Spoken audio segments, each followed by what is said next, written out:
Hi, this is विडा। जब बच्चा गुस्सा करे तो क्या करना चाहिए?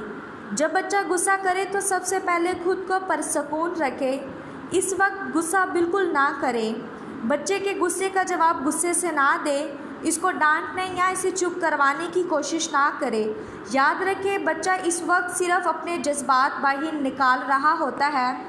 वो इस वक्त किसी की बात को नहीं समझेगा, इसलिए उसे समझाने या रोकने की कोशिश ना करें। उसे थोड़ा वक्त दें, इसके पास रहे, इसको बोलने दें, और जब वो अपनी बात कर ले, जब वो थोड़ा पुरसकून हो जाए तो उसके साथ नरमी से बात करें। इससे दो फ़ायदे होंगे।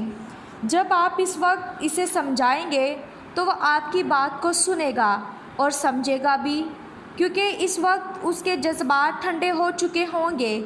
और दूसरा फ़ायदा ये, वो आपके इस रवैये से ये सीखेगा कि गुस्से के वक्त इसके साथ सख्ती से नहीं बल्कि नरमी और समझदारी से काम लिया गया है।